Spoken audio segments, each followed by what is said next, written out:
잡지에서 기획 중인 데이터의 효율적 전달과 관련해서 월간 데이터라는 잡지니까 인쇄 매체네요.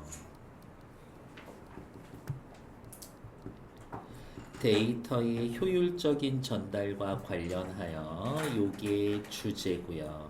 데이터의 시각화를 주제로 합니다. 그럼 이렇게 할까? 앞에 게 대주제, 뒤에 게 소주제고 실제 진짜 주제 그래도 요 정도 체크하시면 되겠지. 데이터 시각화의 개념, 시각화된 데이터의 장단점, 데이터 시각화의 대표적인 사례에 관해서 글을 작성하려고 합니다. 그러니까 기역, 니은, 디귿 이 세 개가 전부 다 글에 들어가야 돼. 어쨌든 글을 쓰고 있으니까 문단 앞에다가 번호를 좀 매겨놓고요. 위로 올라가서 살펴봅시다. 데이터라고 하면 무엇이 떠오르는가 질문을 통해서 바로 대답을 해줄 거고 독자의 관심을 유도할 겁니다.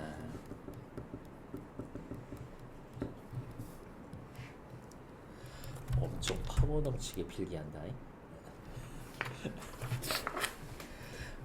빅데이터라는 단어가 자주 쓰이는 데에서 알 수 있듯이 작은 따옴표로 묶여져 있으니까 그냥 영혼 없이 네모치는겨.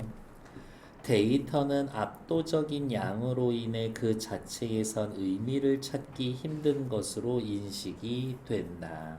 방대하고 다양하며 일견, 얼핏, 한 번 보기에 무의미해 보이는 데이터를 유의미한 정보의 차원으로 형상화하기 위해서는 일정한 형식으로 분류, 배열, 의미 있는 형태로 시각화하는 과정이 필요하고 이러한 표현 과정을 데이터 시각화라고 한다. 말이 조금 복잡합니까? 저는 이렇게 표현할 거예요. 데이터 땡땡 너무 많아 의미 모호해 하지만 얘네들이 데이터 시각화를 거치면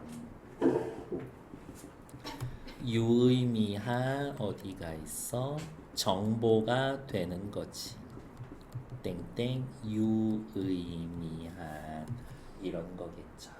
그러니까 첫 번째 문단은 데이터 시각화의 개념 그리고 기능 너무 많아서 의미 없어 보이는 애들을 의미 있는 것처럼 표현해 주는 거지. 그러니까 데이터 시각화란 뭡니다. 위로 올라오면 어떻게? 기억 내용 들어가 있지. 그러면 위에다가 여기에다가 기억이라고 쓰는 거죠. 이렇게. 다음 분석적 정보에 기반을 둔 설득의 효용이 중시되는 현대사회에서 무슨 말이냐? 이렇게 해야 합니다. 왜? 근거. 그 근거를 데이터로 보여주는 거지. 거짓말이에요. 데이터가 아니라 시각화된 정보로 보여주면서 들이밀면서 이렇게 해야 합니다. 설득. 데이터 시각화의 중요성은 나날이 증대되고 있습니다. 이야기. 시각화된 데이터는 문자로 표현된 데이터에 비해서 1. 의미를 직관적으로 이해하게 해주며 이 어린이를 포함한 더 넓은 계층에게 쉽게 다가설 수 있다. 쉽게 다가설 수 있다. 2. 뭔데요?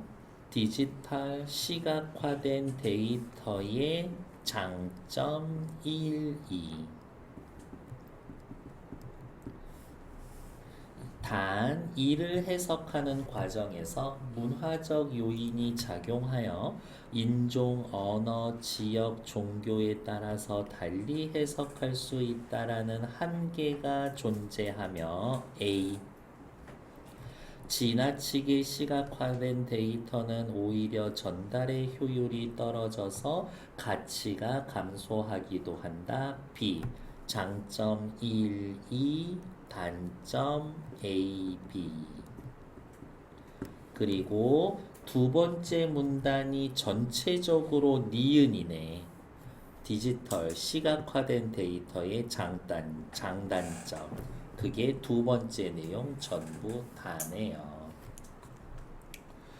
가장 대중적인 예시는 지하철 노선도를 중심으로 한 데이터 시각화 방법을 살펴보자. 여기 밑줄 긋고 얘가 디귿이죠. 제가 지난주 월요일에 전철 타고 서울 잠깐 갔다 왔거든요. 근데 봤더니 2호선을 그냥 동그랗게 표현했더라고. 표시되어 있더라고. 예전에는 이렇게 네모나게 길게 표시되어 있었는데 그냥 동그랗게 표시가 되어 있더라고. 이렇게. 클라이밍 해볼래? 아니. 지난주 월요일날 서울 가서 배 타고 왔거든요.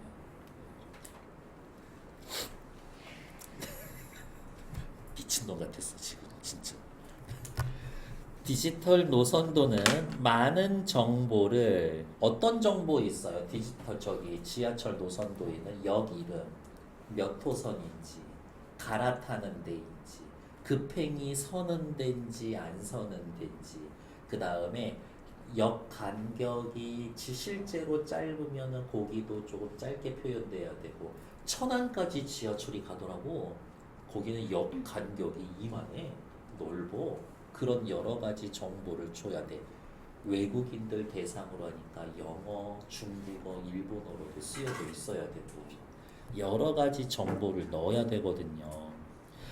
많은 정보를 제한된 공간에 아날로그 방식으로 고정시켜 제시해야 하며 도시를 가로지르는 여러 개의 노선의 개성을 드러내면서 매우 다양한 층위의 사용자들, 어린이, 한국인, 노인들, 외국인, 갈아타는 게 중요한 사람, 그 다음에 이러한 것들을 만족시켜야 한다라는 점에서 디지털 데이터 시각화 전문가들에게 까다로운 과제로 손꼽힙니다.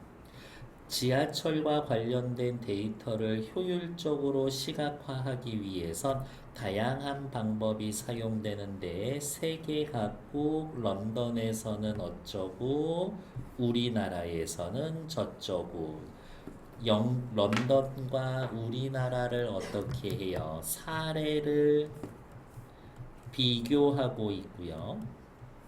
읽어보시면 알겠지만 시각 약자를 고려한 여러 방식 고려하는 사례를 비교하고 있는 겁니다. 자, 런던에서는 어떻게 할까요?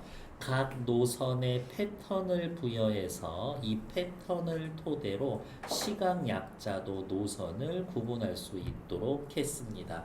1호선은 그냥 줄, 2호선은 그 안에 점점점점점, 3호선은 이쪽으로 사선, 뭐 이런 식인 거지. 그러나 이 방식은 많은 노선에 일일이 패턴을 부여할 경우 노선도가 지나치게 복잡해진다라는 한계가 있지. 생각해보면은 그냥 선, 세로선, 가로선, 점 찍고 중간에 네모 표시하고 또 어이씨 별로야. 확실히 우리나라 사람들 똑똑해. 우리나라에서는 명도를 조절하는 방식을 사용합니다. 런던에서는 패턴을 부여하고 우리나라에서는 명도를 조절하는 방식을 택해 색약자도 세 개의 밝기로 노선을 구분할 수 있게 했습니다. 저는 여기 시각 약자를 고려했다. 요 말 중요하다고 봅니다. 각 노선이나 구간의 개성에 따라 시각화 방법도 달라질 수밖에 없어.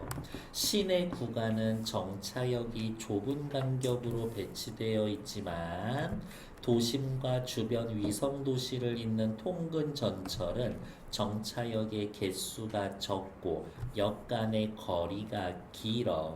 전자의 경우 시내 구간의 경우 역 이름을 가로로 쓰는 대신 비스듬하게 기울여 표기함으로써 정보를 제시할 수 있는 가용 공간을 확보한다. 시내 구간 전자 기울여서 표기한다.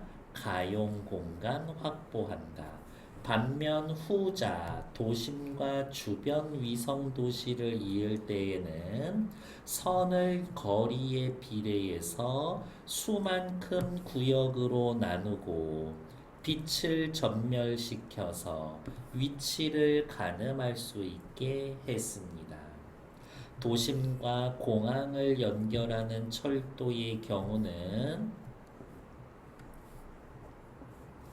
주 승객이 외국인인 점을 감안하여 영어와 기타 외국어를 병기하고 역 간의 이동 소요 시간을 표기했고 분실물 센터 등의 주요 정보를 함께 제시하고 있습니다. 엄청 세밀해. 네 번째 문단은 이 정도로 정리할 수가 있겠는데요. 뭐라고? 성격이 다른 노선의 시각화 방법. 그리고 눈치채신 분들도 있겠지만 제가 필기 잘 안 하는 문단들이 가끔 있을 거예요. 걔네는 거의 OX야. 그러니까 필기가 안 돼 있다. OX 중심으로 좀 기억을 해두자. 그러한 요령이 또 있을 거니까요. 뒷페이지로 넘어가죠. 이렇듯 다섯 번째 문단. 효율적으로 시각화된 데이터는 정보로서 사회적 효용을 발휘한다. 효율적으로 시각화된 데이터의 데이터의 종류의 중요성이 강조되고 있는 현대사회에서 디지털 데이터 전문가와 시각 디자이너의 역할을 동시에 수행할 수 있는 데이터 시각화 전문가의 수요 역시 급증하고 있다. 라고 하지만 그냥 2인분을 한 명한테 시켜 먹겠다는 얘기입니다. 저는 그렇게밖에 안 보이더라고요. 밑에 나와 있는 10번. 데이터와 정보의 차이를 보여주는 데이터의 시각화. 데이터는 단순 수집한 원시 자료 너무 많아. 대충 봤을 때는 의미 없어 보여. 목적, 의미, 의도를 포함해서 분석, 가공하면 그게 정보가 되는 거야. 그리고 이렇게 처리하는 과정이 데이터 시각화인 거고. 미국의 한 이유식 회사가 딱 봐도 네슬레죠. 아프리카 시장에 진출하면서 높은 문맹률 때문에 포장지의 상품의 재료를 사진으로 제시하는 관행이 있음을 인지하지 못하고 원래 쓰던 애기 얼굴 넣어놓고 이유식 이렇게 써놨어? 안 팔려. 왜 안 팔려? 이게 이유식인지 몰라. 그래서 포장 디자인으로 그려진 애기를 사용하면 오해했습니다. 문화적 요인으로 인한 오해를 야기한다. 그러니까 앞에서는 뭐라고 나와 있었더라. 인종, 언어, 지역, 종교. 인종, 언어, 지역, 종교를 고려해야 한다. 이렇게 써놓으면 되죠. 뒤에 자료 2에 데이터 시각화 전문가 인터뷰. 가공하지 않은 데이터 가치가 없어. 정보의 차원으로 형상화할 때 인내심이 필요해. 배열 분류의 기준을 어떻게 적용하는가에 따라 끌어낼 수 있는 정보의 의미가 달라져. 다차원적이고 창의적인 표현력이 요구돼. 다섯 번째 문단 마지막 요거.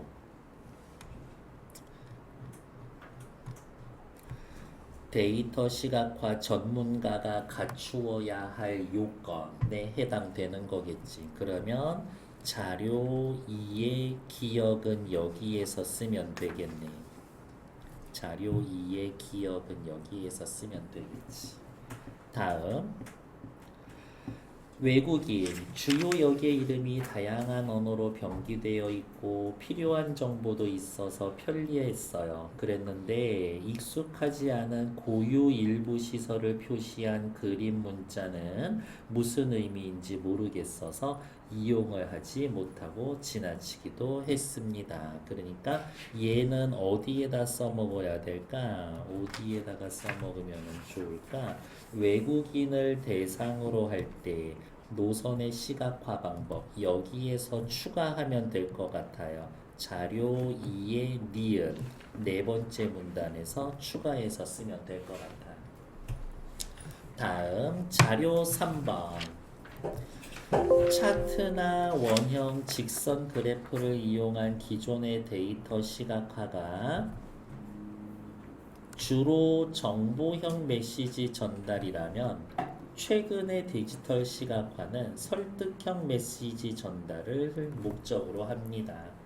서사적 구조를 사용하고 특정 인상을 유도하는 사파와 이미지 글씨체를 사용하고요. 반복, 비교, 강조, 비유 같은 표현 방법도 시각화에서는 중요합니다. 이야기. 자, 여러분들에게 그냥 문제 푸는데 힌트를 드릴게요. 색깔 다른 걸로 그냥 좀 써주세요. 요쯤 어디가 있어? 요쯤에서 데이터 자료 1의 기억이랑 2의 기억 여기쯤에서 써먹을 거예요.